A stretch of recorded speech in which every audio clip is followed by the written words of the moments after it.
Why do people dislike the INTJ personality type? But before I could answer the question, please consider subscribing to the channel so my psychopath's crime coefficient stays under 300. Yeah, that's an anime. And hit the alert bell so you can get notified when I go live. That being said, what's up, Ego Hackers? This is C.S. Joseph, responding to your questions on any question, Jungian analytical psychology, or the four sides of the mind. And the source of today's question is Quora, as usual. So let's take a look, shall we?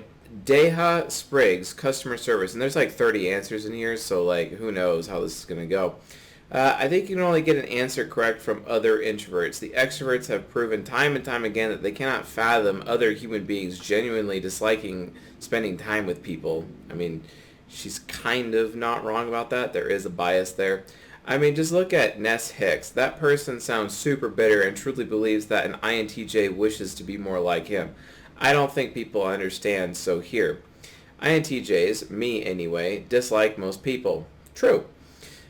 INTJs dislike social norms, especially religious norms that have no purpose because it's arbitrary. True.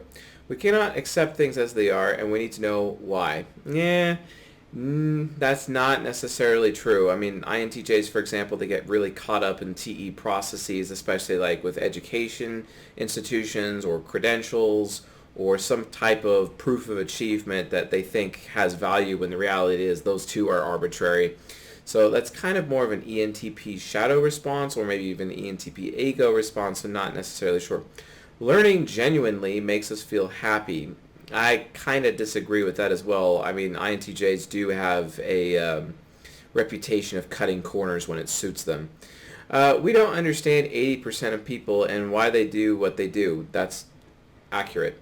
We can't be impulsive. That's inaccurate. Actually, INTJs are insanely impulsive. We only love a few people. Yes, of course, because you can only handle the attention of certain people. So based on that, from an INTJ standpoint, you can only handle so much attention from other people. And so it ends up becoming a game of, okay, I want attention, but a little bit of attention, but it's who is giving me that attention. That's what's more important to me as an INTJ, and that's a little bit more accurate. INTJs are arrogant, but also painfully insecure. Absolutely, INTJs are arrogant due to FI child God complex. It's really annoying. They value themselves a little too highly, and they think of themselves more highly than they ought to in almost every single case of an INTJ I have ever met. But it's not necessarily a bad thing, because you just criticize them with TI, and then their TE parent realizes you're correct, and then they start engaging in humility. Without criticism, an INTJ will develop FI child God complex. If you don't want that to happen in your INTJ, or perhaps you're raising an INTJ, or perhaps you're in a sexual relationship with an INTJ, be open to criticizing them consistently and make sure that when you're criticizing them, you're accurate. And then they'll change for the better, and then they will engage in more humility. We only love, we'll die and travel to the ends of the earth for the few that we love. That is accurate. Yes, that's absolutely accurate. And our hero just doesn't know when to let go. And while that can be extremely annoying in some circumstances, it's also extremely endearing to people like me, for example, because not being let go of is really desirable from an NE hero point of view. We understand how hard it is to get to know us, sometimes. I often commend my friends for seeing through my cold exterior and loving me anyway. Yeah, but that just comes natural to Crusader types. It doesn't really come natural to other types. So don't worry, the 4 of the 16 types are built specifically for being friends or in a relationship with you to begin with. They have no idea how grateful I am that they didn't write me off. Because INTJs have fear of abandonment issues on a consistent basis, and fear of performing badly, and fear of failure. So they often believe that they have to perform in order to keep people around, which is actually manipulative covert contract. Because then the INTJ can become entitled to other people's attention at certain times, when the reality situation is attention is only given, it is never earned, and that's something an INTJ needs to figure out. Prefers being alone. Yes, we'll cancel plans, skip class, drive far away, avoid people, fake an illness, as well as fake an identity, etc., to be alone with our thoughts and have complete control over how we spend our time. Yes. And I love stealing time, and I sometimes enjoy stealing the time of INTJs against their will. It's so funny because I'll just allow myself to get obligated to things and then they get sucked into it at the same time. And that's a great way that I can get back at them for if they're becoming too selfish or entitled to my intention. That way I'll just capitalize on all of theirs at that moment, which, quite frankly, some of them fantastically deserve that. And some of them do not, so I don't do it to them because from my justice-oriented point of view, they don't deserve it at that point. We think a lot. This overthinking leads to depression. No, it's not really depression. It's more of nihilism, actually. There's no one more nihilistic than an INTJ. I mean, the concept of nihilism first came from Nietzsche, and Nietzsche is an INTJ. And he was banging Lou Andrea Salome, who was an ENTP woman. I highly recommend INTJs out there, you read her book, especially also the section about coquetry, according to Robert Greene in The Art of Seduction. We know that emotional vulnerability is a weakness that others will exploit to no end, and given the chance, so I personally will never give them the chance. It's so funny how INTJs always arrogantly believe that, but that's not accurate because exploiting FI child is extremely easy. I don't care how much because an INTJ thinks it's all about the FE and how like extroverted feeling and the external emotional thing is how that's a weakness. The thing is that they don't understand how easy it is to stroke the ego of FI child and then get them to do things and let go of things that they wouldn't be interested in doing. So I find this statement to be insanely arrogant and indicative of FI child God complex, quite frankly. So I just humble the INTJ when I see them. I humble them by instead, talking them up, all their achievements, all that, when the reality of the situation is I'm just setting them up for failure in order to teach them a lesson so that they humble themselves. Because the reality of the situation is if someone is being arrogant, everyone else will tear you down, but if you are being humble, everyone will lift you up. That's just human nature, right? And I find this statement here in this entire list to be the most arrogant thing that this person has stated thus far. Once you express your emotions, you can't take it back. Once you express anything, you can't take it back, so fair enough. We desire justice in a world that provides none. Well, yeah, that's true, but that's why I also have ISFJ superego, who's constantly seeking that justice and even unfairly meting out that justice upon the innocent.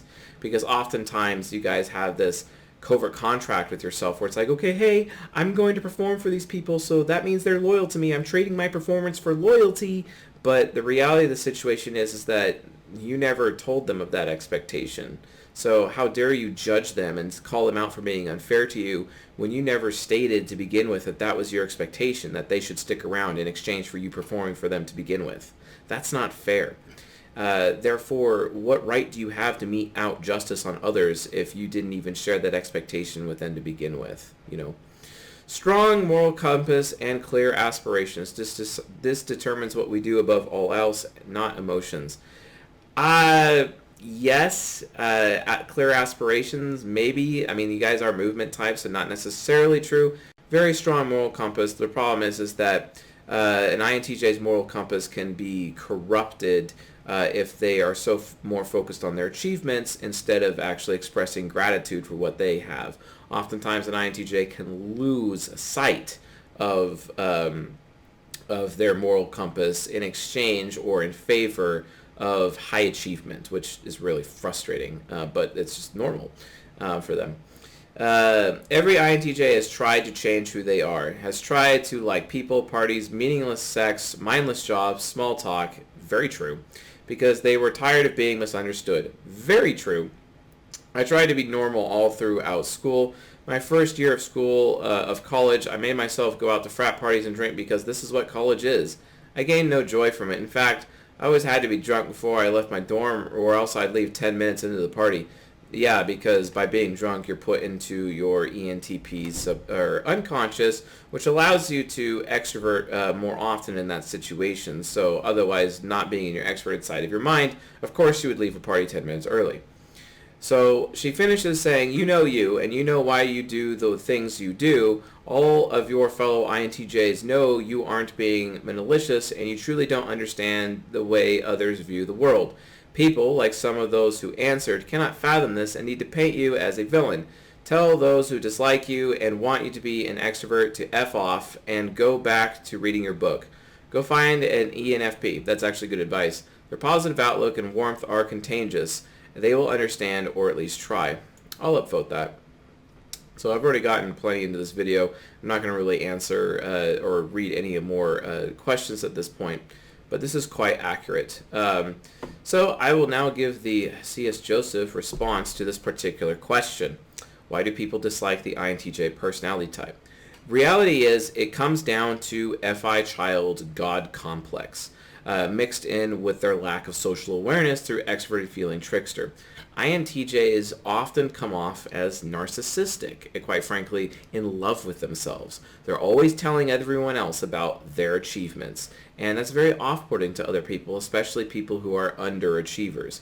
It makes people uncomfortable. It can be very alienating in various situations, and they're just not aware of that. And because of that, they get so focused on their own personal achievements or their ability to achieve or their ability to perform, because not performing is scary to an INTJ, that they end up being over time incapable, or they develop a bad SI demon habit of not showing gratitude to people.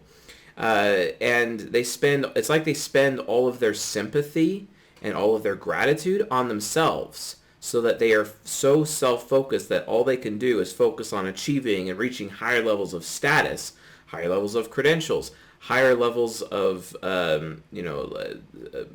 reputation, basically. And it seems oftentimes from the onlooker, it's not necessarily true, it seems from like people on the outside that they're doing this at the expense of others around them, basically. And it's like they're not really showing much gratitude. In that sense. And that is the number one reason why people dislike the INTJ personality type.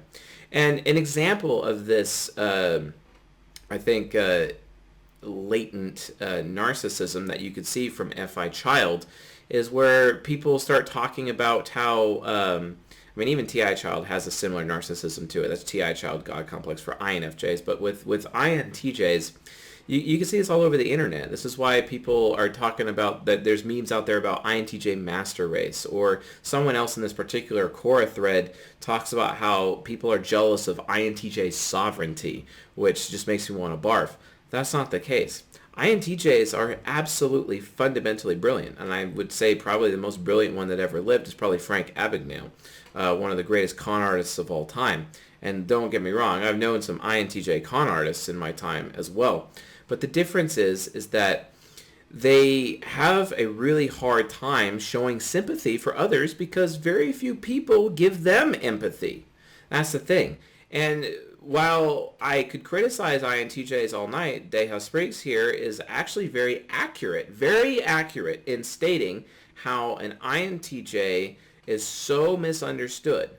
Yes, because INTJs are so unfairly misunderstood by society in general, especially any society for that matter, because they're so freaking rare. I mean, according to the MBTI, they're like the second rarest of all the types, 1% of the population, so 1 out of every 100 people is an INTJ. It's that society gives them no empathy due to their lack of being misunderstood. And this creates introverted sensing demon bitterness. And this bitterness causes them to not show gratitude or sympathy for other people, which is what is the cause of FI child God complex narcissism and ultimately selfishness within INTJs. So if you're an INTJ and you don't want to have that be a part of your soul, I recommend actually planning to demonstrate concrete actions, not words, actions of gratitude. Right? When's the last time you bought a Starbucks coffee for somebody? This is one of your greatest struggles because of your FE trickster. And it's the reason why people don't like you. And it's because it's like you are not using your sympathy where you should be. You're misplacing your sympathy. You're spending it mostly on yourself instead of spending it on other people, which is what you would want to do. The problem is that you're bitter. You're bitter because society has basically abandoned you, and this has caused you to become bitter. But here, I tell you the truth, that's no excuse. Your nihilism is no excuse. There is always something you can be thankful for, and there is always something you could show gratitude for. Therefore, in order for you to have a better life, in order for you to become likable in front of other people, you have to be willing to show actions of gratitude and be willing to show sympathy.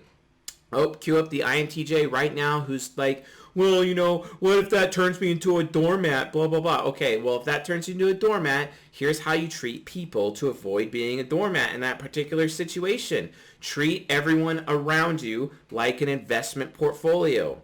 If you are not getting return on investment, you showing sympathy and you showing gratitude to other people in your life is investment. And if you are giving ego investment, for example, in others around you, and they are not giving you return on investment, that's a disappointment. Which means, guess what? They shouldn't be in your life. Door slam them, get rid of them, move on to the people who will give you return on your investment into them. And I promise you, you'll be far more happier. And because you're showing gratitude and you're showing sympathy to the correct people who are giving you return on investment from your investment into that friendship or that sexual relationship or whatever, guess what? People around you, even people that are not in relationships with you, will see that and they will like you more. Okay? And then they'll want to stick around.